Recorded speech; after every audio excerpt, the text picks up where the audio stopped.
This meeting comes after a high-stakes White House meeting with President Biden.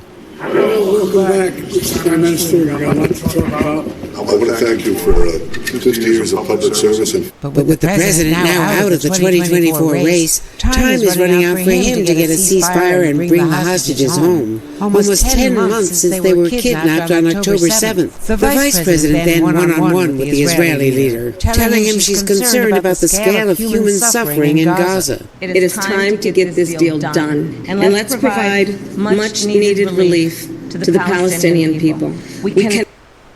What she's talking about is Netanyahu and them killing the people over there in Gaza. And that, that something need to be done to end that and get the hostages back as well.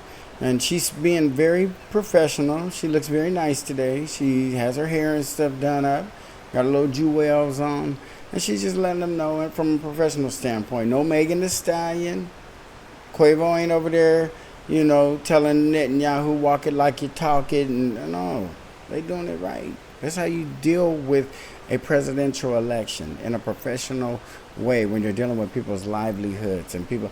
They look at us like it's a pep rally and we just vote and then, but no, it's not. It's serious business for us as well. And you better start coming a little different, Miss Kamala. We ain't gonna have it out of you. Not look away in the face of these tragedies. We cannot allow ourselves to become numb to the suffering, and I will not be silent.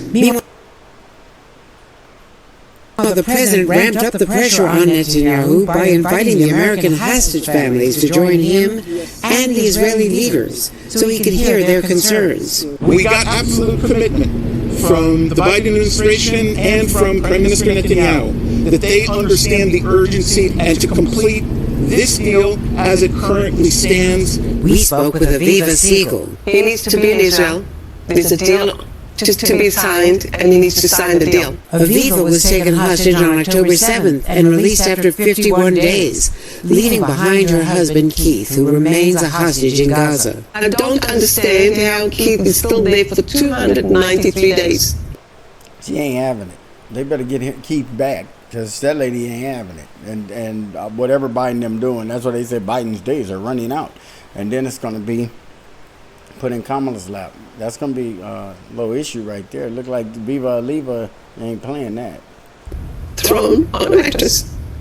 Because it's so cruel. And near the White House, another day of pro-Palestinian protests, after hundreds demonstrated Wednesday outside the Capitol, painting anti-Semitic graffiti, burning an American flag, and raising Palestinian flags, while the Israeli leader was addressing a joint meeting of Congress.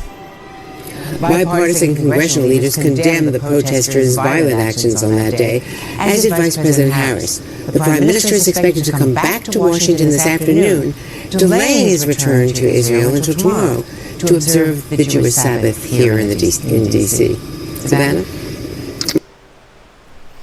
And Netanyahu being a foreign leader and having the luxury of coming to the United States and addressing both parts of our Congress, the Democrats and the Republicans, the Senate, he gets to address them, basically, let them know his concerns, let them know his needs directly to our lawmakers. Who gets to do that? Are there any black leaders who've ever gone in front of, just in a closed session, with just that Martin Luther King or Malcolm X or any of our black leaders that we consider, not picked by them, but who really is a black leader for us? And it's not easy, like a handful of people you can come up with, but they don't allow them in Congress. They don't allow them in there with the lawmakers addressing joint sessions of Congress and in closed doors. That's what Netanyahu is doing. Where's that come from? How does he get to do that? That shouldn't happen.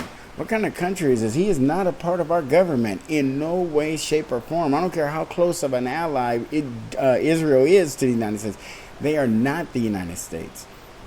And we got to remember that. Black people, we are a part of the United States. We're citizens of the United States. We were all born in this country or either brought into this country by force back in the beginning before we began to have our generations here. And to think that as citizens of this country, we can't get nothing. We can't get anything. And they're letting this dude sit in a joint session of Congress and address them, not just listen to what goes on in a closed session of Congress, address them. That's huge to me. It ain't right either. We need to get our heads together on that one and start getting our black leaders who we trust, who's a person who we can some democratic way nominate and put out there, because we need a unified voice. We do.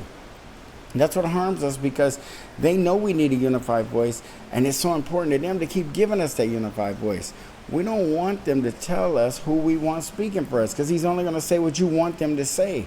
Do you guys notice when they get black people on TV now, it's so awkward because they lie right to their face. They say things they'd never say 20 or 30 years ago on TV to people, and we just sit there and we play along with that stupid game of how even the country is and how wonderful everybody's doing now, and how people who want to do better are just woke and troublemakers and discontent. And it's like, are you serious?